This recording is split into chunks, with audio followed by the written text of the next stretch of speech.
तर नमस्कार मंडळी, कोकणकर नम्रता ब्लॉग या चॅनेलमध्ये तुमच्या सर्वांचं परत एकदा स्वागत करते। तर रोजच्या जेवणामध्ये काय नवीन बनवायचं हा प्रश्न तर सर्वांनाच पडलेला असतो। तर आज मी तुम्हाला आहे ना, कोकणामध्ये सर्वांच्याच घरी सकाळी आपण नाश्त्याला जो पदार्थ खातो तो पदार्थ मी आज संध्याकाळी जेवणासाठी बनवणार आहे। तर ते म्हणजे घावणे।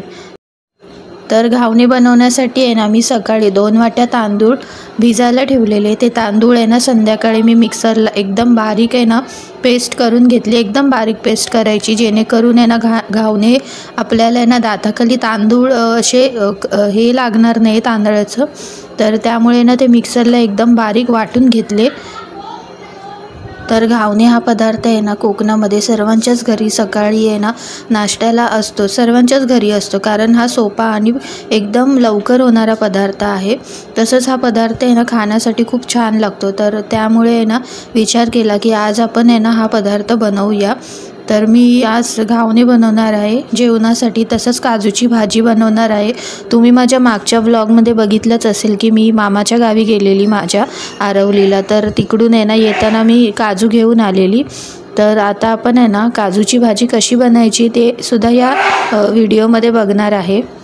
तर सर्वात पहिलं तर आहे ना मी गॅसवरती तवा घेतलेला आहे, कारण माझ्याकडे ना भिड्याचा तवा नाही आहे, त्यामुळे मी आहे ना नॉनस्टिक तवा घेतलेला आहे। तुमच्याकडे जर भिड्याचा तवा असेल तर त्यावरती तर घावणे आणखीनच छान लागतील। तर मी आहे ना नॉनस्टिक तव्यावरती घावणे बनवणार आहे आज। तर मी आहे ना तव्याला थोडंसं आहे ना तेल लावून घेतलेलं आहे। तर आता आपण आहे ना एक एक घावणे करून घेऊया। तर आपला आहे ना तवा आणि तेल हे चांगलं ना गरम झालेलं आहे। तर आता आपण आहे ना एक एक घावणे बनवून घेऊया। तर सर्वात पहिलं आहे ना मी 2 चमचे भरून घावणे पीठ आहे ना चमच्याच्या साहाय्याने पूर्ण तव्यावरती पसरवून घेणार आहे, आणि थोडासा आहे ना तवा असा हलवून घ्यायचा, जेणेकरून ते पीठ आहे ना पूर्ण तव्याभोवती असं पसरून गेलं जाईल। तर आहे ना मी घावणा हा असा केलेला होता, पण ते तुम्हाला दाखवलं नाही। तर एका बाजूने मी घावणा आहे ना चांगला भाजून घेतलेला आहे। तर ही घावण्याची दुसरी साईड करून घेते। तसंच आहे ना मी हा दुसरा घावणा बनवायला टाकलेला आहे, कारण आहे ना मी व्हिडिओ एकटीच बनवते आहे, तर त्यामुळे शूटिंग करणं आणि बनवणं हे आहे ना मला तेवढं जमत नाही आहे। त्यानंतर आहे ना मी मामाच्या गावावरून येताना ना आरवलीवरून आहे ना मामाने मला खूप असे काजूच्या बिया दिलेल्या। तर आज विचार केला काजूच्या बियांची भाजी करून घेऊया।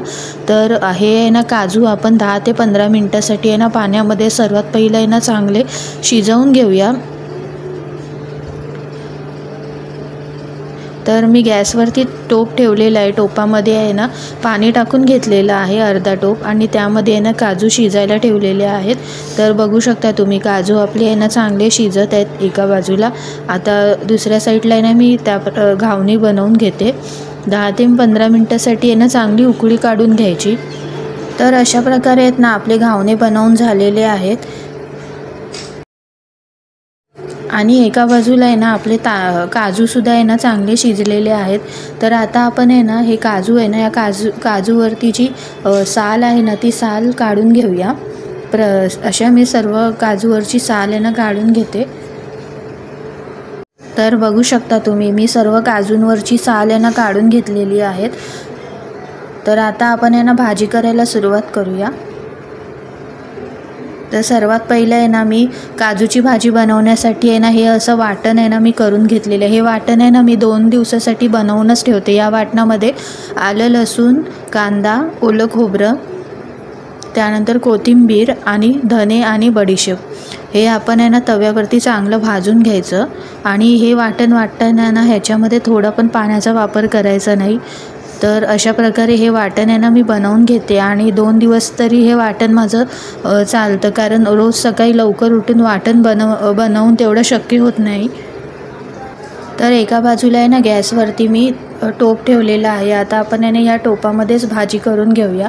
आमच्या घरी आम्ही 2 जणच राहतो, त्यामुळे एवढीशा टोपामध्ये भाजी आम्हाला पुरून जाते। तर टोपामध्ये आहे ना मी तेल टाकून घेतलेलं आहे। तेल थोडंसं गरम करून घेऊया। तेल चांगलं गरम झालं ना की ह्यामध्ये मग आपण आहे ना वाटण टाकून घेऊया।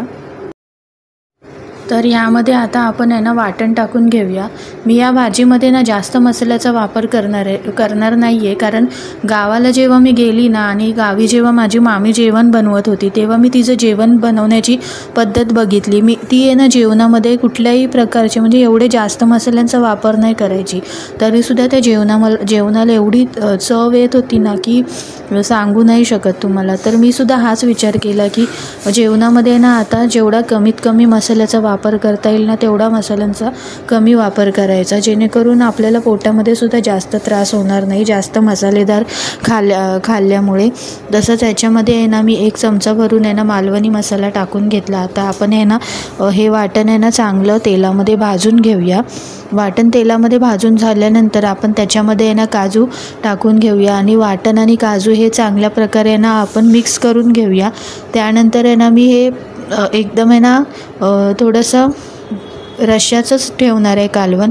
तर अशा प्रकारे काजूची भाजी तयार झालेली आहे। तर आजच्या जेवणामध्ये बनवलेलं आहे घावणे आणि काजूची भाजी। तर तुम्हाला ही रेसिपी कशी वाटली आहे नक्की कमेंट करून सांगा।